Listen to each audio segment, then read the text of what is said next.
Hello everyone. So this is the day 2 of International Economics PYQ series, जहाँ पर हम लोग इंटरनेशनल इकोनॉमिक्स की यूनिट 2 के PYQ क्वेश्चन करने वाले हैं। आई थिंक इस वीडियो में 42 क्वेश्चंस हैं, जिसमें हम लोग 2012 से लेके 2025 दिसंबर तक जो क्वेश्चन पूछे गए हैं वो सारे कवर करेंगे। लेट्स स्टार्ट एंड पहले आप लोग ट्राई करना खुद से आंसर देने का, वीडियो को पॉज करना, साथ में फिर अगर नहीं आता है तो वीडियो को स्टार्ट करके मेरा आंसर चेक कर लेना कि इसका सही आंसर क्या है। ठीक है। क्वेश्चन नंबर 1 है जिसको मैच करना है हमको लिस्ट 1 को लिस्ट 2 से।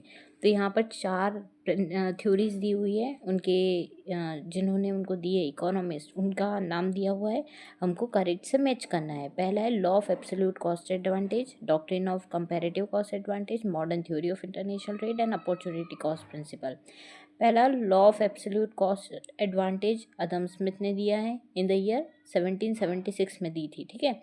अब ये थ्योरी क्या कहती थी कि कंट्री जो है उसको वो गुड्स प्रोड्यूस करने चाहिए जिसमें वो ज़्यादा इफ़िशिएंट है दूसरों के कंपैरिजन में। ठीक है। तो वो एब्सोल्यूट कॉस्ट जिसमें उसकी कम कॉस्ट लग रही है उसको उन गुड्स को उसको प्रोड्यूस करना चाहिए। तो ये किसने दी थी? अदम स्मिथ ने दी थी। ठीक है। एंड सेकंड है हमारी doctrine of comparative cost advantage. Doctrine of comparative cost advantage किसने दी थी? रिकार्डो ने बात की थी कि जो नेशन होता है उसको जिन गुड्स में वो स्पेशलाइज होता है उन गुड्स को प्रोड्यूस करना चाहिए। आई मीन जिन जिन गुड्स को प्रोड्यूस करने में उसको लोअर अपॉर्चुनिटी कॉस्ट लग रही है दूसरे देश के कंपैरिजन में, वो उसको प्रोड्यूस करना चाहिए। तो ये हमको रिकार्डो ने दी थी इन द ईयर 1817 में ये दी थी। ठीक है। एंड नेक्स्ट है modern theory of international trade. Modern theory of international trade हमको दी थी हिक्सर एंड ऑलिन ने। इसको एक और नाम है इसका, फैक्टर एंडोमेंट थ्योरी भी इसको बोलते हैं, जहाँ पर land labour capital in factors की बात की थी कि, और इस थ्योरी को दिया था 1919 में। ठीक है। नेक्स्ट है हमारा opportunity cost principle. Opportunity cost principle जो है ये दिया था हेबरलर ने। गॉटफ्रेड हेबरलर जो थे उनने 1936 में इसको इंट्रोड्यूस किया था। 1936 में ये थ्योरी दी थी जिसमें उनने जो कंपैरेटिव एडवांटेज थ्योरी थी हमारी उसको और ज़्यादा मॉडिफाई करा था और एक labour based cost opportunity cost theory को इंट्रोड्यूस किया था। तो इसका करेक्ट आंसर हमारा क्या हो जाएगा? Option number law of absolute cost advantage का आंसर है हमारा अदम स्मिथ। ठीक है। ए का 3। देखो अगर आपको यहाँ पर एक ही आता है ना तो भी बहुत है। ठीक है। ए का 3 ऑप्शन नंबर बी से ही आप कर पा रहे हो। मतलब ये वाले क्वेश्चन बहुत आसान होते हैं कि जहाँ आपको एक ही की मदद से पता चल रहा है कि हाँ ठीक है इसका आंसर ये है। चलो नेक्स्ट हम देखते हैं opportunity cost version of comparative cost advantage doctrine was introduce by. Opportunity cost version जो कंपैरेटिव एडवांटेज का नेक्स्ट वर्जन था वो किसने दिया था? मैंने अभी ऊपर बताया था आपको, हेबरलर ने दिया था। ठीक है। Next question factor endowment theory is also known as. ये भी मैं अभी फर्स्ट क्वेश्चन में बता चुकी हूँ, अगर आपको याद हो तो, कि फैक्टर एंडोमेंट थ्योरी किस थ्योरी का नाम है? मॉडर्न थ्योरी का नाम है। जो modern theory of international trade है ना उसका ही नाम फैक्टर एंडोमेंट थ्योरी भी है। अच्छा इसमें 4 ऑप्शन दिए हैं और भी ए बी ऐसे करके ऑप्शन दिए हुए हैं। तो क्लासिकल थ्योरी नहीं, इसको नहीं बोलते हैं। रेसिप्रोकल डिमांड थ्योरी ये भी अलग थ्योरी है। Factor proportion theory of international trade ज़रूरी इसी का नाम है। तो ऑप्शन ए डी किस में दिया हुआ है? A D. ठीक है ये रहा। चलो नेक्स्ट हम चलते हैं। According to the Rybczynski theorem the growth of only one factor at constant relative commodity price leads to an absolute expansion in the output of. Okay. जब आप, ये रिबेंस्की की थ्योरम बोलती है कि जब आप किसी फैक्टर को इंटेंसिवली यूज़ करते हो तो जो ग्रोइंग फैक्टर होता है उस पर क्या असर होता है, इस तरीके से दिया हुआ है। तो इसका आंसर क्या हो जाएगा? Both commodities, the commodity using the growing factor intensively, the commodity using non growing factor. तो इसका आंसर हो जाएगा the commodity using the growing factor intensively. ये थ्योरम ही यही कहती है कि जब आप ग्रोइंग फैक्टर को इंटेंसिवली यूज़ करते हो तो आपका आउटपुट जो होता है वो एब्सोल्यूट एक्सपांशन होता है उसका। नेक्स्ट क्वेश्चन है हमारा, which are relevant condition assume by the factor price equalization theorem. इसमें से कौन सी कंडीशन है जो फैक्टर प्राइस इक्वलाइजेशन थ्योरम, किसको बोलते हैं ये वाली थ्योरम, जो मॉडर्न थ्योरी ऑफ ट्रेड थी ना, जो हिक्सर और ऑर्लिन ने दी थी, उसी का दूसरा नाम है ये फैक्टर प्राइस इक्वलाइजेशन थ्योरम। इसमें बोला है the countries are characterize by different factor endowment, the countries are characterize by different production function, the industries are characterized by different factor intensities, and each country will export the commodity which uses its abundant factor relatively intensively।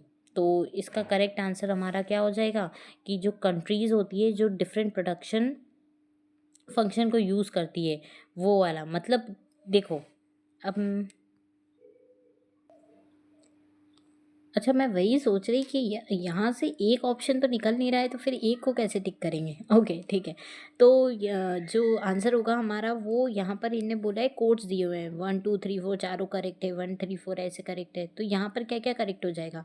ये जो factor price equalization theorem थी ना, ये बात करती थी एक तो factor characterize by different factor endowment.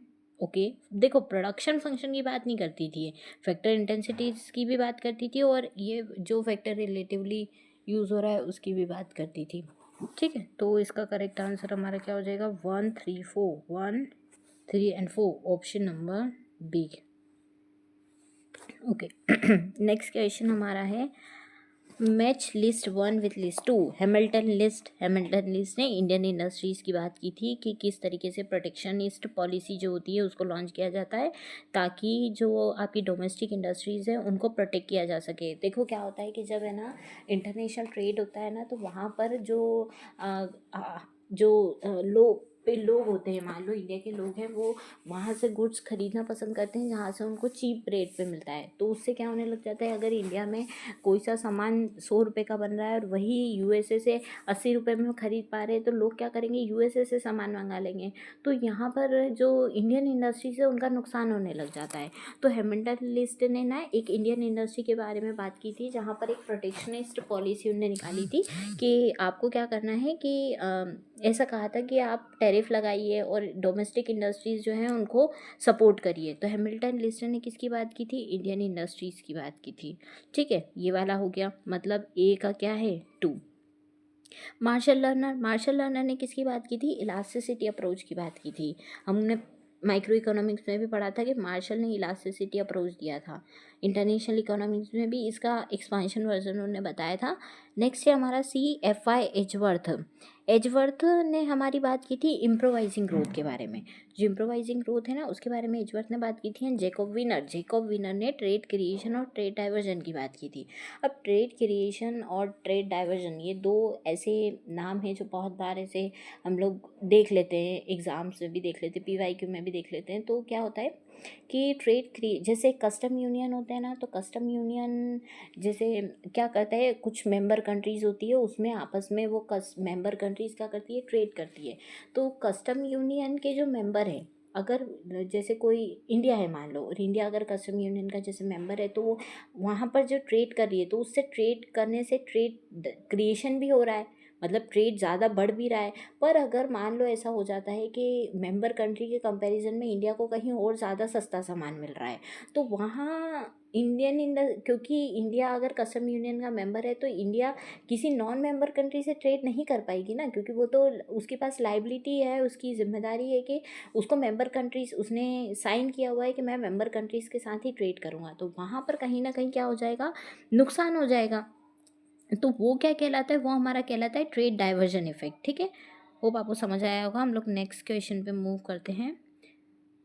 ये आप मैच करके टिक कर लेना। ठीक है, नेक्स्ट हमारा vent for surplus approach is applicable to. तो जो वेंट फॉर सरप्लस अप्रोच है वो जो अंडर डेवलप कंट्रीज़ है ना उसमें एप्लीकेबल होता है। क्यों होता है अंडर डेवलप कंट्रीज़ में, क्योंकि जो अंडर डेवलप कंट्रीज़ होती है ना वो क्या करती है, उनके पास जो सरप्लस रिसोर्सेज होते हैं उनका यूटिलाइजेशन करके इकोनॉमिक ग्रोथ करती है और ये जो एक्सपोर्ट होता है उसको बढ़ाती है। तो वेंट फॉर सरप्लस अप्रोच हमारा अंडर डेवलप कंट्रीज़ के लिए होता है।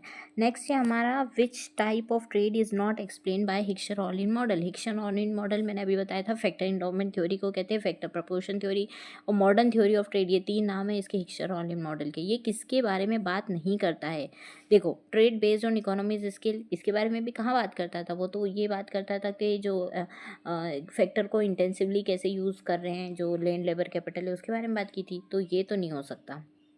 ठीक है, ये वाला तो नहीं है। इंट्रा इंडस्ट्री ट्रेड, इसके बारे में भी ये भी नहीं है। Trade based on imitation gap and product cycle, ये तो हमारा ग्रेविटी मॉडल है, मैंने इसकी शॉर्ट वीडियो भी डाली हुई है, इसको चेकआउट एक बार चेक कर लेना अगर आपको ये ग्रेविटी मॉडल के बारे में नहीं पता है तो ये भी नहीं है। हाँ, तो इसका आंसर क्या हो जाएगा, ऑल ऑफ द अबव। तीनों एक्सप्लेन नहीं किए हिक्सर ऑलिन मॉडल ने, तो ठीक है। नेक्स्ट क्वेश्चन पे हम लोग चलते हैं। The Stolper Samuelson theorem postulate that the imposition of the tariff by a nation causes the real income of the nation. अच्छा ठीक है, स्टॉल्फर-सैमुअल्सन थ्योरम जो है वो अगर आप टैरिफ लगा रहे हो किसी नेशन पे तो वो रियल इनकम पे क्या अफेक्ट करती है, क्वेश्चन ये पूछा गया है। देखो स्टॉल्फर-सैमुअल्सन थ्योरम जो है ना वो कहती थी टू फैक्टर, एक मिनट, टू फैक्टर और टू गुड के इकोनॉमी के बारे में, जहाँ पर उन्होंने क्या कहा था कि अगर आप किसी गुड की प्राइस को इंक्रीज़ कर रहे हो जो कि फैक्टर को इंटेंसिवली यूज़ कर रहे हैं, वहाँ पर आपकी जो है वो रियल इनकम भी क्या हो जाएगी, बढ़ जाएगी। यही कहा था ना स्टॉल्फर-सैमुअल्सन थ्योरम ने। और अगर आप टैरिफ की बात करो in the context of tariff, जो आपको क्वेश्चन में पूछा है कि टैरिफ अगर इम्पोजिशन हो रहा है तो उस केस में अगर बात करो तो अगर आप डोमेस्टिक प्राइस बढ़ा दोगे इंपोर्टेड गुड्स की, मतलब अगर जो टैरिफ हम लगाते हैं वो किस पे लगाते हैं, जो गुड्स हमने इंपोर्ट करे उसी पे लगाते हैं, तो अगर आप इंपोर्टेड गुड्स की पर टैरिफ इंक्रीज कर दोगे तो मतलब डोमेस्टिक प्राइस उनकी इंक्रीज कर दोगे, तो जो इंपोर्टेड गुड है वो इंटेंसिवली यूज़ हो रहा है उस पर्टिकुलर फैक्टर में, जो मतलब जो उस गुड में जो फैक्टर यूज़ हो रहा है उसकी रियल इनकम फैक्टर की भी बढ़ जाएगी। तो यहाँ पर इसका आंसर क्या हो जाएगा, ऑप्शन नंबर बी, जो स्कार्स फैक्टर है उसका राइज हो जाएगा। ठीक है, चलो नेक्स्ट। हाँ, according to comparative advantage theory international trade will not take place if. Comparative advantage theory मैंने बताया था किसने दी थी, रिकार्डो ने दी थी इन द ईयर 1817। 1817 में ये थ्योरी दी थी रिकार्डो ने। इसमें international trade will not take place नहीं होगा, किस केस में नहीं होगा ये पूछा है। One country is efficient in the production of both good, नहीं, अगर दोनों में है तो होगा ही नहीं। One country is inefficient in the production of both good, नहीं, इसमें भी नहीं होगा। Opportunity cost of the both good are same in both countries, इसमें भी नहीं होगा। एंड नेक्स्ट हमारा क्या है, नन ऑफ द अबव। तो देखो opportunity cost of the two goods are same in both the goods. अच्छा सॉरी, एक मिस्टेक मैंने इसमें क्वेश्चन को समझने में कर दी। देखो according to comparative cost theory आपको इंटरनेशनल ट्रेड किस में नहीं होगा ये बताना है। तो किस में नहीं होगा, जब दोनों कंट्रीज़ की अपॉर्चुनिटी कॉस्ट अगर सेम है उस केस में नहीं होगा, क्योंकि कंपैरेटिव कॉस्ट थ्योरी क्या कहती थी कि जब आपकी अपॉर्चुनिटी कॉस्ट में दोनों देश की अपॉर्चुनिटी कॉस्ट में अंतर होगा ना तब ट्रेड होगा। यही बोला था कि कंपैरिजन में आपके किस में फ़ायदा हो रहा है आप वही गुड प्रोड्यूस करोगे, तो ये वाले केस में नहीं होगा, बाकी दोनों केस में होगा। ठीक है, नेक्स्ट क्वेश्चन है अकॉर्डिंग टू द प्रीवी Singer thesis which one of the following is true.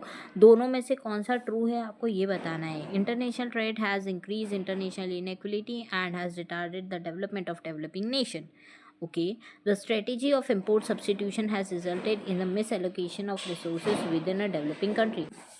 देखो पहला वाला जो स्टेटमेंट है ना वो ऐसा बोल रहा है कि जो हमारा इंटरनेशनल ट्रेड है वो क्या करता है, टर्म्स ऑफ ट्रेड को डिटेरिएट कर देता है डेवलपिंग कंट्रीज़ में। डिटेरिएट मतलब ख़राब कर देता है, पर्टिकुलरली जो कंट्रीज़ एक्सपोर्टिंग कंट्रीज़ होती है प्राइमरी गुड्स की उस केस में।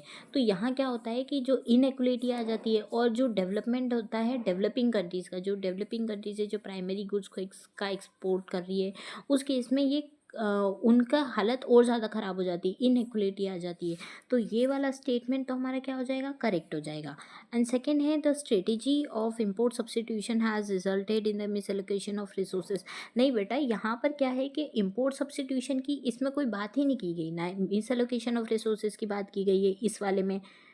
ये जो हमारी प्रीवियस सिंगर ने दी थी ना इस थ्योरी में ऐसी कोई बात ही नहीं हुई थी। तो हमारा करेक्ट आंसर क्या हो जाएगा, ऑप्शन नंबर ए, ये वाला करेक्ट है ना। तो ठीक है, चलो नेक्स्ट हमारा क्या है, according to Heckscher Ohlin theorem a nation will export a commodity which is, देखो बहुत बार मैंने अभी तक कम से कम 5 से 6 क्वेश्चन हिक्सर-ओलिन मॉडल से करा चुकी हूँ मैं।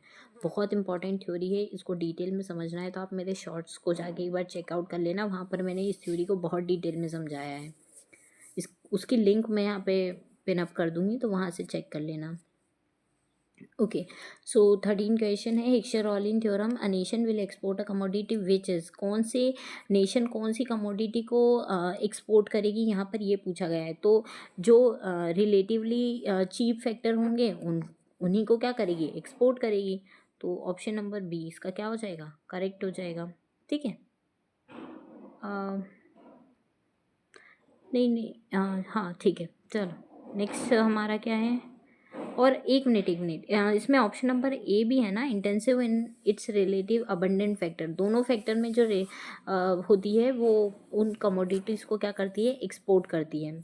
चलो, तो ऑप्शन नंबर सी इसका करेक्ट हो जाएगा, क्योंकि ये दोनों तो क्या है, करेक्ट है।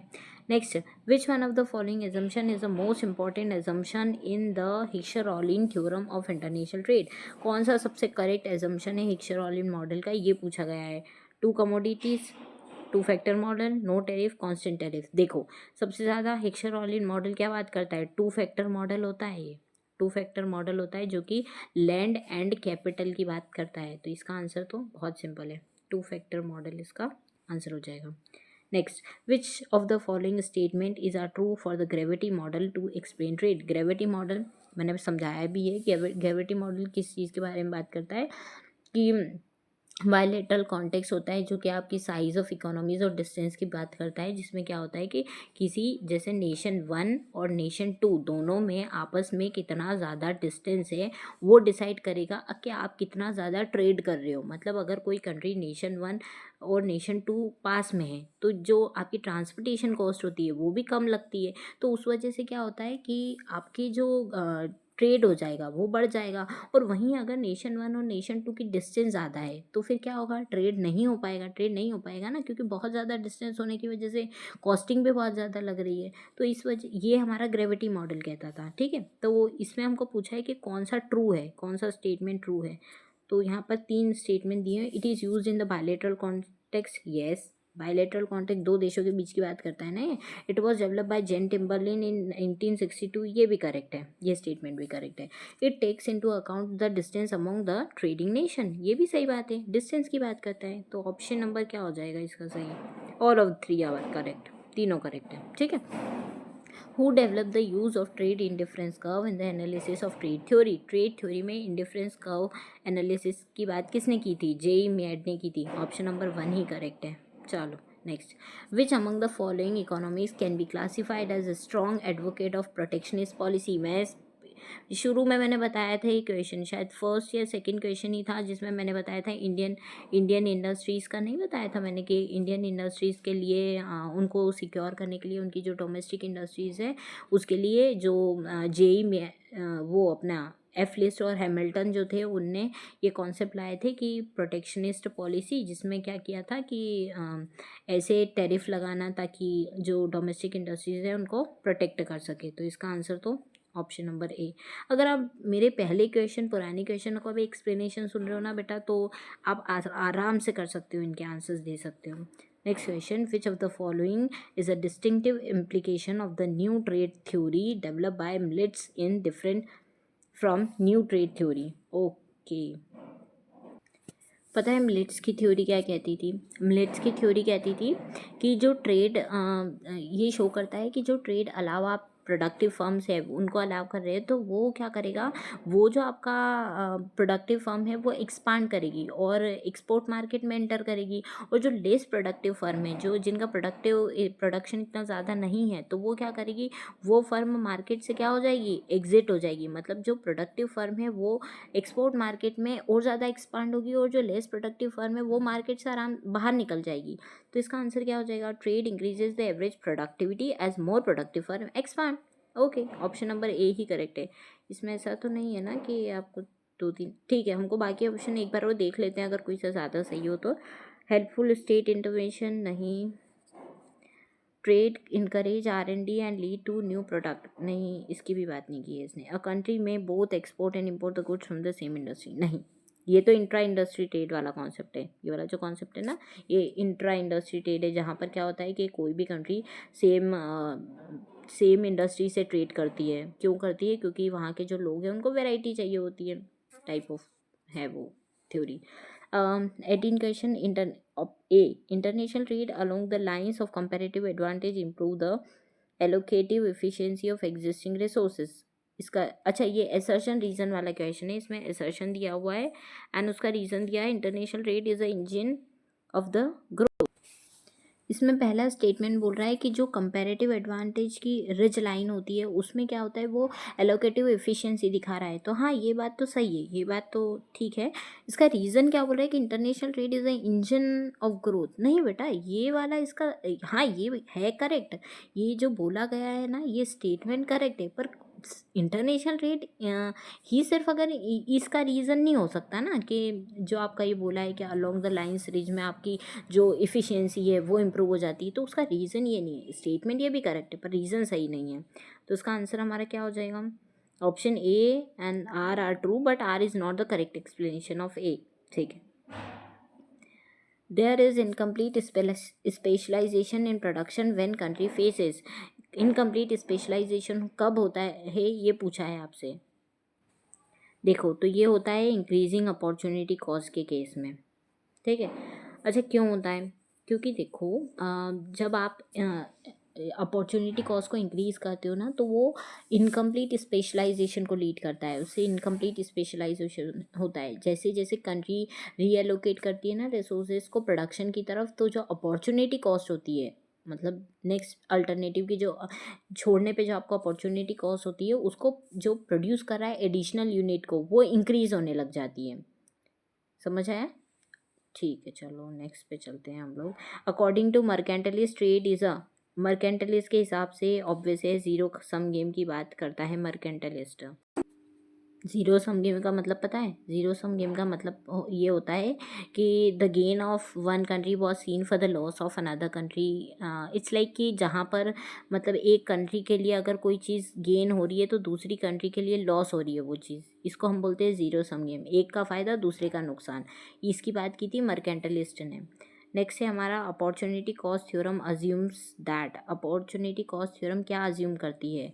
तो पहला है labour is homogeneous, labour is only factor of production, cost of commodity is equal to the labour cost only and none of the above. Okay, तो लेबर होमोजीनियस तो नहीं होता है इसमें। Labour is the only production function, नहीं, factor of production इसके अलावा भी होते हैं, लैंड होती है, कैपिटल होते हैं, एंटरप्रेन्योर होते हैं, तो सिर्फ फैक्टर ऑफ प्रोडक्शन नहीं है इस थ्योरी में। Cost of commodity is equal to the labour cost only, नहीं नहीं, ये नहीं, देखो ओनली नहीं, यहाँ पर और भी फैक्टर ऑफ प्रोडक्शन है ना, तो आप सिर्फ ये नहीं बोल सकते कि जो कॉस्ट ऑफ कमोडिटी है वो लेबर कॉस्ट के बराबर होगी, क्योंकि बाकी चीज़ें भी तो लग रही है ना, लैंड भी लग रही है, कैपिटल भी लग रही है, एंटरप्रेन्योर का दिमाग भी लग रहा है। तो आप कैसे बोल सकते हो कि सिर्फ labour cost he cost of commodity के बराबर होगी? नहीं हो सकती। तो हमारा इसका आंसर क्या हो जाएगा? इसका आंसर हमारा नन ऑफ दी अबव हो जाएगा। नेक्स्ट क्वेश्चन पे चलते हैं। Consider the following statement in the context of new trade theory. New trade theory के कॉन्टेक्स्ट में आपको बताना है। इसमें आपको 4 ऑप्शन है, 2-3 इसमें से सही हो सकते हैं। It explain why countries trade in similar goods. New trade theory आपको बताती है कि क्यों कंट्रीज जो है वो सिमिलर गुड्स को ट्रेड करती है। हाँ, ये सही बात है। Okay. It assumes free trade, ये फ्री ट्रेड को अज्यूम करती है? नहीं बेटा, ये नेसेसरी कंडीशन नहीं है, ये नहीं हो सकता कि फ्री ट्रेड को अज्यूम, ऐसा कुछ नहीं होता है इस थ्योरी में। It assume that trade take place in monopolistic condition, क्या ये अज्यूम करती है क्या कि ट्रेड मोनोपोलिस्टिक कॉम्पिटिशन में होता है? तो हाँ, ये बात सही है, ये अज्यूम करती है कि मोनोपोलिस्टिक कॉम्पिटिशन में ट्रेड होता है। It exploit the economies of scale in the production function. अच्छा, प्रोडक्शन में तो ये करेक्ट है क्या? हाँ, ये भी करेक्ट है, ये भी करेक्ट है। क्यों? क्योंकि जो one of the key insight होता है ना न्यू ट्रेड थ्योरी का, वो इकोनॉमीज ऑफ स्केल ही होता है। तो 1-3-4, इसके 1-3-4 आंसर है, 1-3-4 ऑप्शन नंबर डी। देखो, अगर आपको इसकी पीडीएफ चाहिए ना तो आप मेरे को व्हाट्सअप नंबर पे मैसेज कर देना, या फिर मेरे टेलीग्राम चैनल को भी ज्वाइन कर सकते हो। तो पर्सनली मैंने व्हाट्सअप के नंबर दिए हुए हैं मेरे चैनल पे, तो आप मेरे को मैसेज कर देना, तो मैं आपको ये पीडीएफ वहाँ से सेंड कर दूँगी। Arrange the following theories of international trade in chronological order as they appear. आपको क्रोनोलॉजिकल ऑर्डर में आपको जमाना है। चलो स्टार्ट करते हैं। Theory of opportunity cost, theory of comparative cost, factor price equalization theorem, theory of absolute cost. देखो सबसे पहले आई थी एब्सोल्यूट कॉस्ट, किसने दी थी? अदम स्मिथ ने दी थी, है ना। कब दी थी? 1776 में। उसके बाद आई थी कंपैरेटिव कॉस्ट, किसने दी थी? डेविड रिकार्डो ने दी थी, याद है ना। डेविड रिकार्डो ने दी थी इन द ईयर 1817 में। उसके बाद आई थी थ्योरी ऑफ अपॉर्चुनिटी कॉस्ट, किसने दी थी? हैबरलर ने दी थी, ठीक है। In the year I think 1936 में आई थी। और फैक्टर प्राइस इक्वलाइजेशन थ्योरम 1919 में आई थी। तो बेटा ये वाली लास्ट थ्योरी है। तो पहला क्या हो जाएगा? एब्सोल्यूट कॉस्ट, दूसरा हो जाएगा कंपैरेटिव कॉस्ट, तीसरा फैक्टर प्राइस और देन अपॉर्चुनिटी कॉस्ट। तो 1 3 2 4 D B C A, D B C A, D B C A, D B A C, theory of opportunity cost कहीं तो। अच्छा आई एम सो सॉरी बेटा, एक mistake मेरे से हो गई थी कि फैक्टर प्राइस इक्वलाइजेशन थ्योरम, मैंने इसको फैक्टर इंडोमेंट थ्योरी समझ लिया था। नहीं नहीं, ये वाली थ्योरी वो वाली थ्योरी है जो हमको पॉल सैमुएल्सन ने दी थी। और पॉल सैमुएल्सन की मॉडर्न इकोनॉमिस्ट है, तो अप्रॉक्स 20th सेंचुरी में दी थी। तो इसका आंसर करेक्ट ए हो जाएगा। देखो टीचर से भी ऐसी मिस्टेक्स हो जाती है कभी कभी। चलो नेक्स्ट पे चलते हैं। Overshooting model of exchange rate developed by the economist Rudy Dornbusch attempted to establish overshooting model।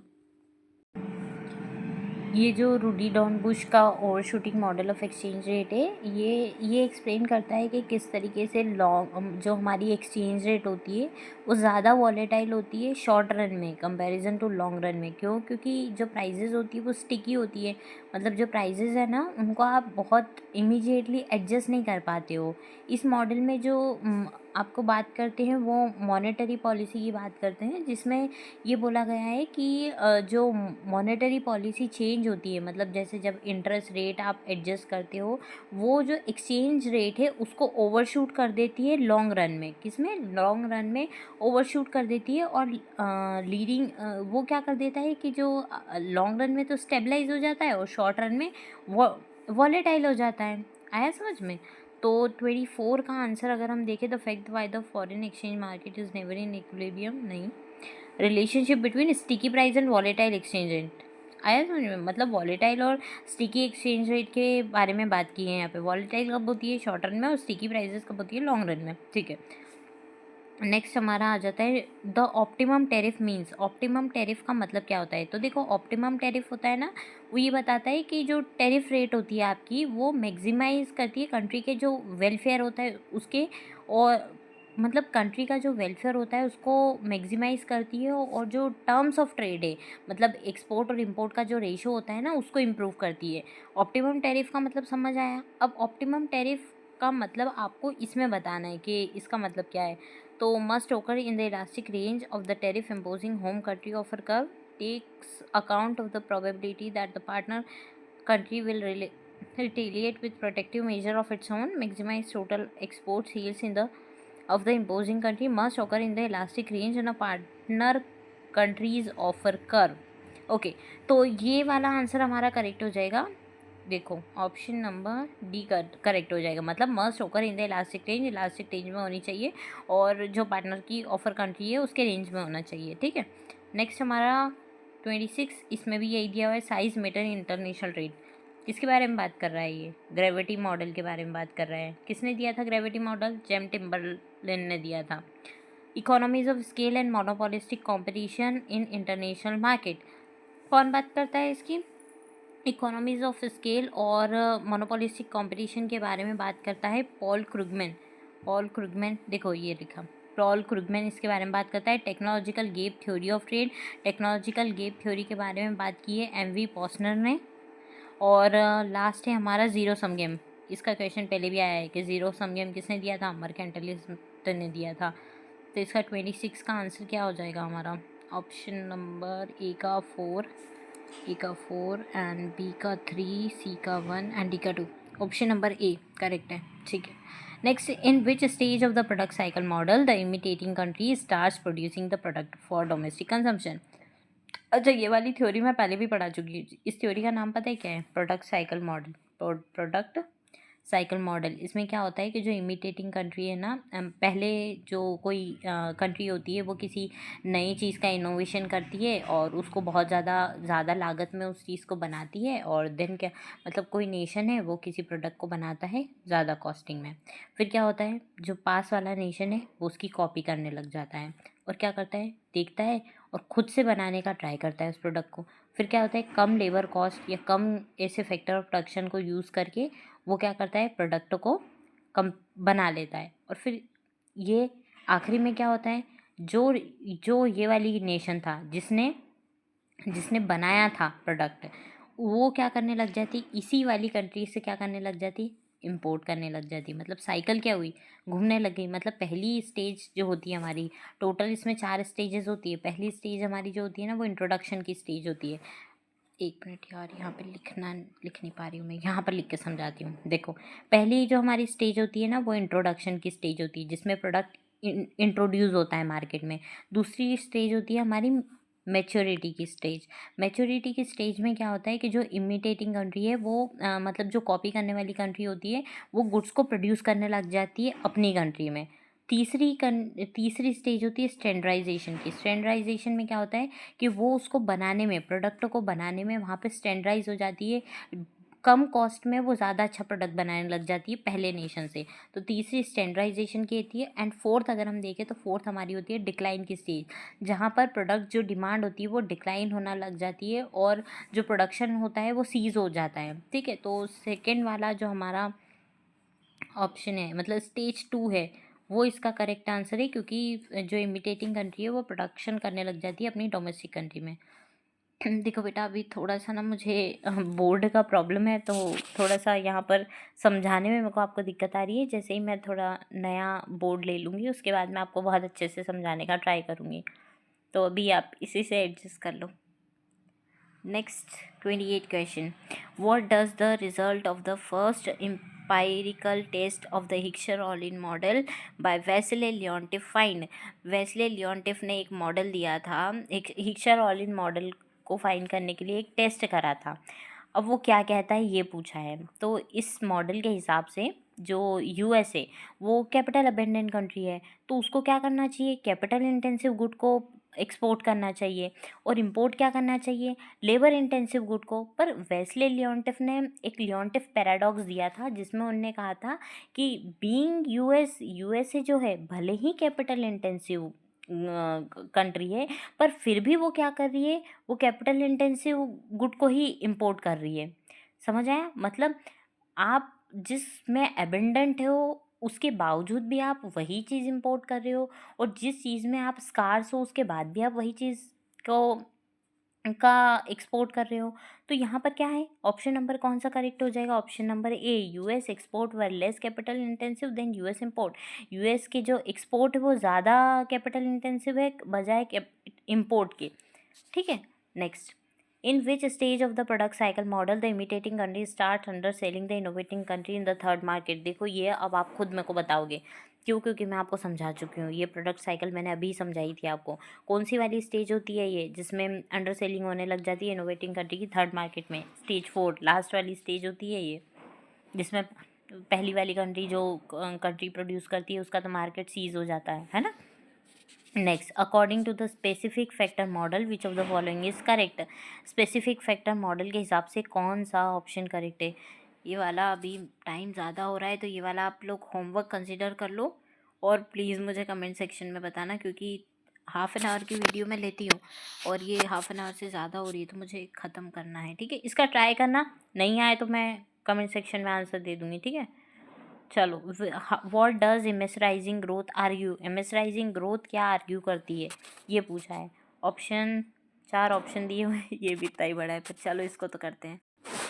देखो, इमेसराइजिंग ग्रोथ जो कॉन्सेप्ट था वो किसने दिया था? जगदीश भगवती जी ने दिया था। उन्होंने ये कहा था कि अगर कोई नेशन है, वो मान लो कोई डेवलपिंग नेशन है, वो गरीब देश है, कोई पुअर कंट्री है, और पुअर कंट्री अगर एक्सपोर्ट बेस्ड कर रही, एक्सपोर्ट बहुत ज़्यादा बढ़ा रही है, तो उसके जो टर्म्स ऑफ ट्रेड है ना वो बहुत ज़्यादा वर्सन हो जाते हैं, वो ख़राब हो जाते हैं। और उसके बाद क्या होता है कि वो इतना ज़्यादा डूब जाते हैं कि उनके लिए उठना बहुत ज़्यादा मुश्किल हो जाता है। जगदीश भगवती जी ने कॉन्सेप्ट दिया था। तो चारों ऑप्शन देखते हैं, फिर देखते हैं कौन सा करेक्ट है। Export biased growth by poor nation would worsen their terms of trade, हाँ यहाँ तक तो करेक्ट है। सो मच, इतना ज़्यादा कि एक minute, so much that they would be worse off than if they had not grown at all। Okay, option number A ही करेक्ट है, बाकी देखने की ज़रूरत ही नहीं है हमको। चलो ये तो अच्छा रहा। Okay, which of the following postulate the gravity model correctly. Gravity model को कौन सही बता रहा है ये हमको बताना है। देखो ग्रेविटी मॉडल मैं पहले भी बता चुकी हूँ कि जितना बड़ा देश का साइज़ होगा, मान लो नेशन वन है उसका इकोनॉमिक साइज़ बड़ा है और नेशन टू है उसका इकोनॉमिक साइज़ छोटा है, तो आप किससे ट्रेड करोगे? नेशन वन से ट्रेड करोगे। क्यों? क्योंकि इसका इकोनॉमिक साइज़ बड़ा है। अब एक चीज़ आती है कि ये तो इकोनॉमिक साइज़ की बात हो गई। दूसरा ग्रेविटी मॉडल डिस्टेंस की बात करता है कि मान लो इंडिया है, इंडिया किससे ट्रेड करेगा? अगर नेशन वन इससे ज़्यादा दूर है और नेशन टू इससे पास में है, तो वो किससे ट्रेड करेगा? नेशन टू से ट्रेड करेगा। क्यों? क्योंकि यहाँ पर क्या हो रहा है कि नेशन वन इंडिया के पास, नेशन टू इंडिया के पास में है, तो आपका ट्रांसपोर्टेशन का जो कॉस्ट है वो खर्चा बच जाएगा ना। मान लो अमेरिका और दूसरा देश है, मान लो चाइना मान लो। अब अमेरिका और चाइना दोनों ही आपको 200 रुपये में सामान दे रहे हैं, 200 रुपये में ये भी दे रहा है, 200 रुपये में वो भी दे रहा है। पर यहाँ पर क्या हो रहा है कि जो डिस्टेंस आपकी इंडिया की डिस्टेंस चाइना से अगर पास में है तो वो चाइना से सामान खरीदेगा। क्यों? क्योंकि उसको तो वहाँ पर से सस्ता पड़ेगा ना, उसका ट्रांसपोर्टेशन का कॉस्ट बच जाएगा। ठीक है, होप आपको समझ आया होगा। तो 32 का आंसर क्या होगा? देखो, the smaller and the closer the two countries are, the smaller and the volume of the trade between them is expected to be, नहीं नहीं। The larger and the closer the two countries are, the larger the volume of the trade between them is expected to be. Exactly, जितनी बड़ी और closure होगी country उतना ज़्यादा आपका volume of trade होगा। यही मैंने बताया ना, लार्जर मतलब इकोनॉमिक साइज और क्लोजर वाला जो कॉन्सेप्ट है वो डिस्टेंस का कॉन्सेप्ट है। Next 33, factor price equalization theorem is given by. Factor price equalization theorem ऊपर आया था एक क्वेश्चन, पॉल सैमुएल्सन ने दी थी, जहाँ पर याद है मैं कंफ्यूज भी हो गई थी फैक्टर इंडोमेंट थ्योरी और फैक्टर प्राइस इक्वलाइजेशन थ्योरम के टाइम पे। तो पॉल सैमुएल्सन ने दी थी ये।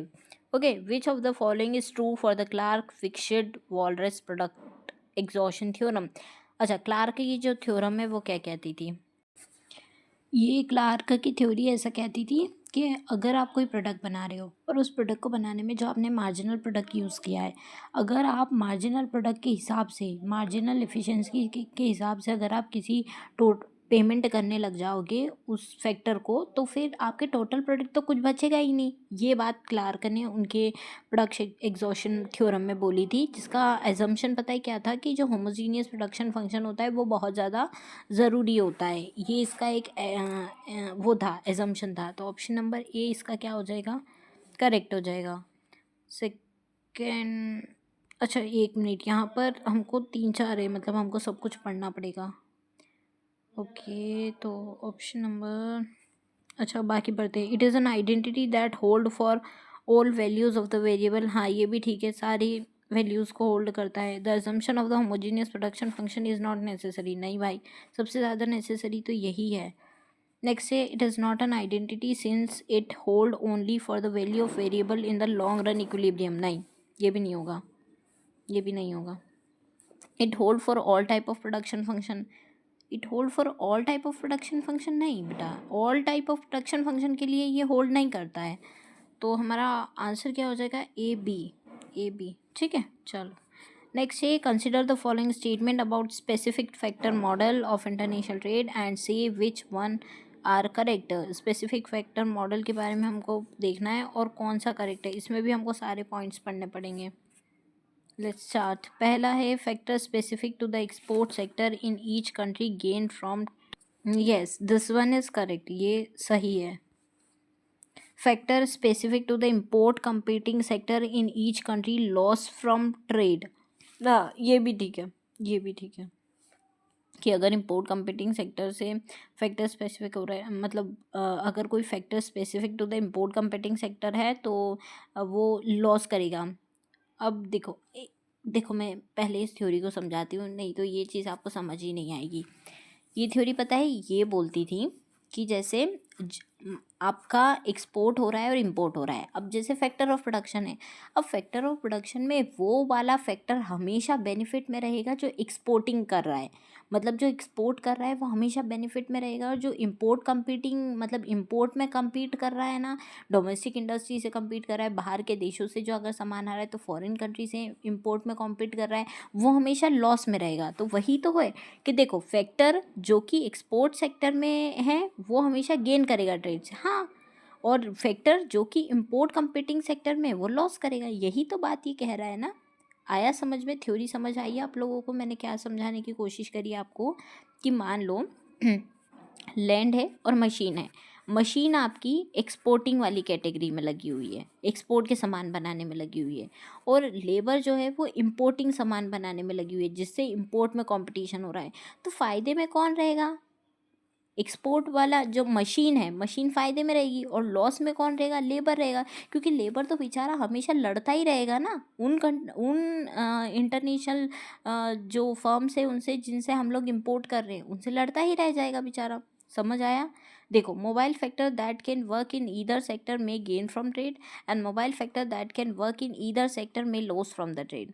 अब ये दोनों बातें हैं, इसमें से थर्ड वाली बात हमारी सही है कि जो मोबाइल फैक्टर होते हैं, मतलब मोबाइल फैक्टर बोलते हैं हम जिनको एक जगह से दूसरी जगह ले जा सकते हैं, वो हमेशा में इधर किसी भी सेक्टर में वो गेन कर लेंगे, या तो इंपोर्टिंग में या एक्सपोर्टिंग में, और जो नहीं कर पाते हैं वो किसी भी सेक्टर में लॉस कर लेंगे। तो ये सही नहीं है, इसका आंसर ऑप्शन नंबर सी हो जाएगा। ए बी सी तीनों सही है इसके।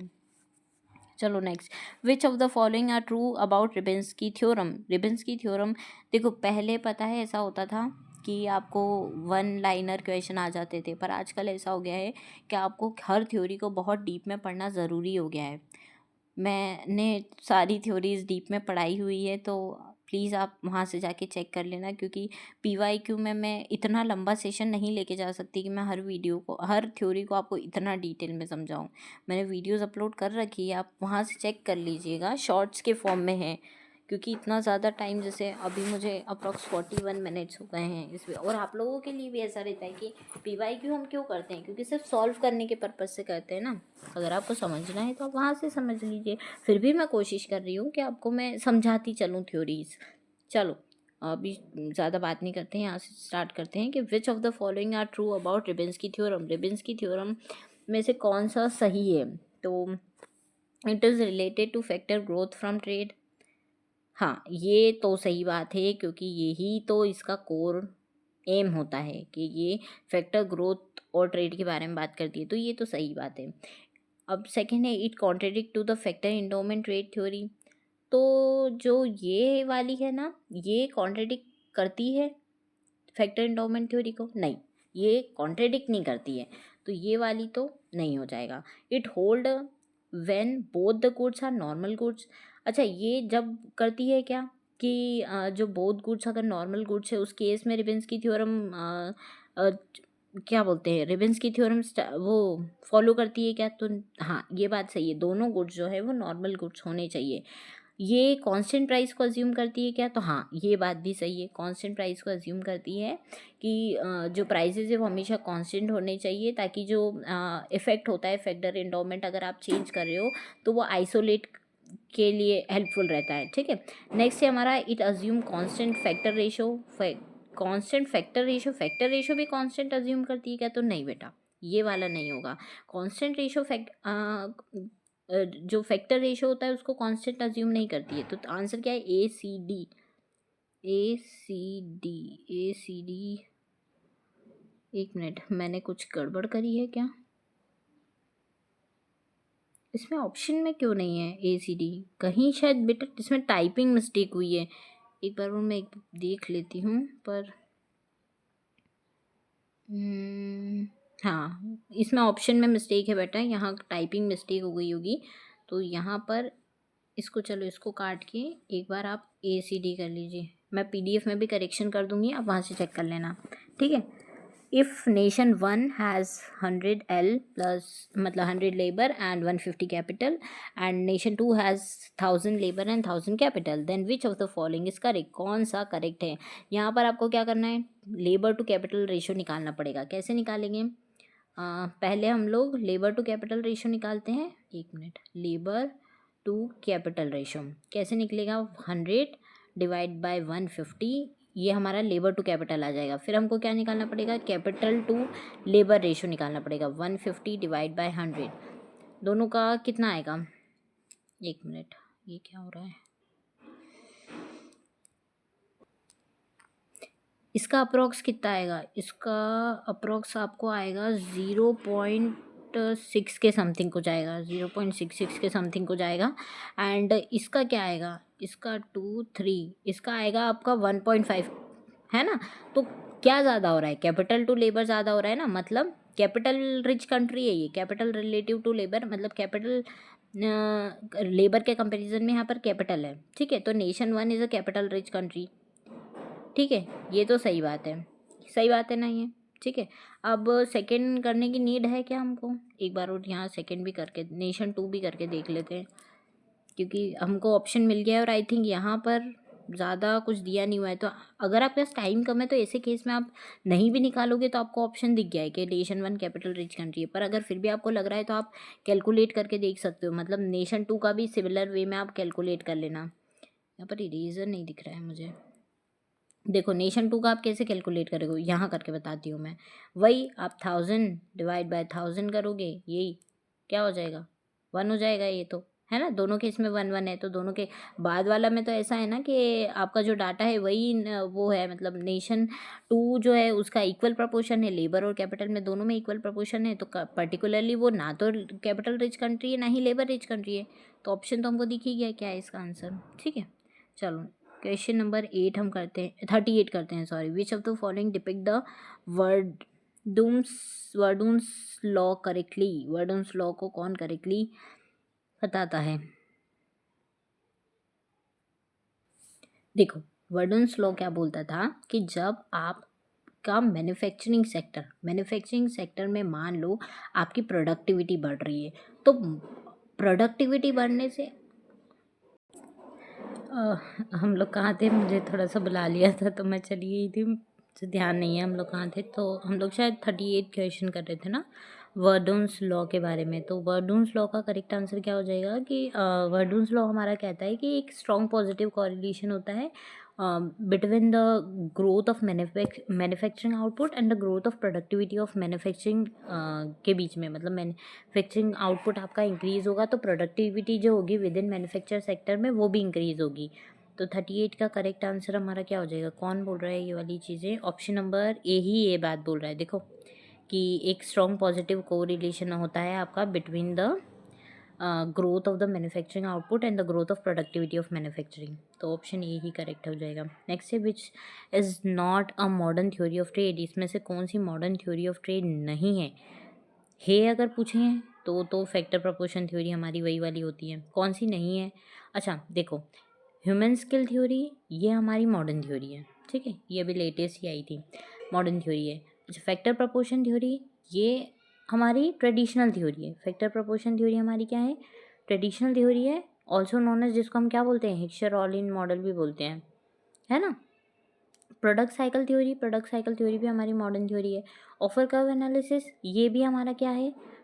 ये हमारी ट्रेडिशनल थ्योरी है। तो इसमें हमारी 2 ट्रेडिशनल थ्योरी हो रही है ना बेटा?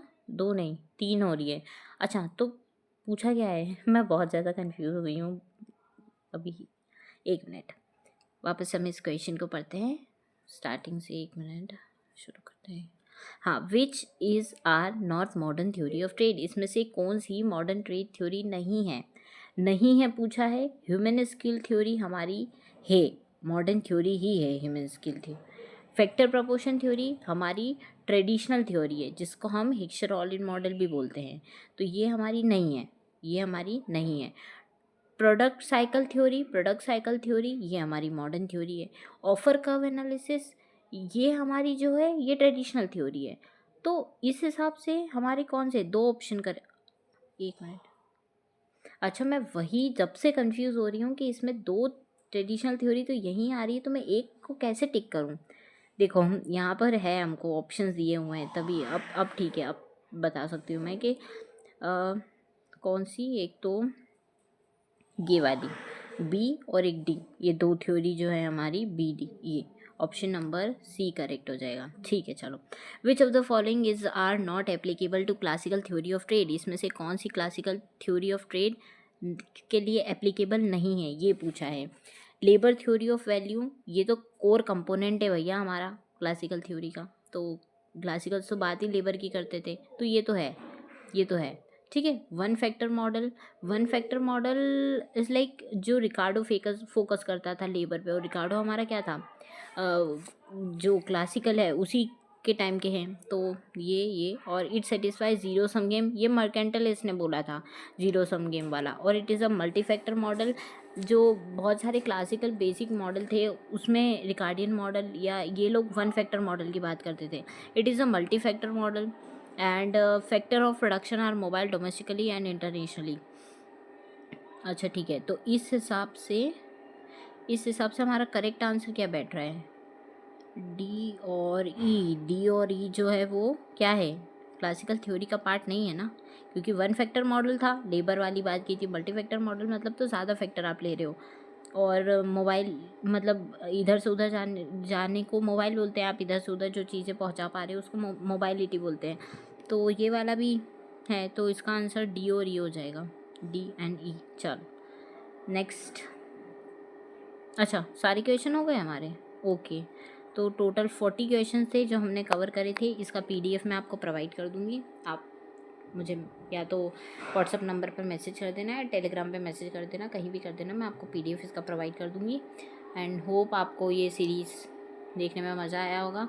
कहीं कहीं बीच में मुझे 1-2 बार बीच में बुला लिया था, तो वहाँ मैं थोड़ा सा कंफ्यूज हो गई थी, बाकी तो मैंने मेरी तरफ से पूरा ट्राई किया है कि मैं आपको बहुत अच्छे से समझाऊं।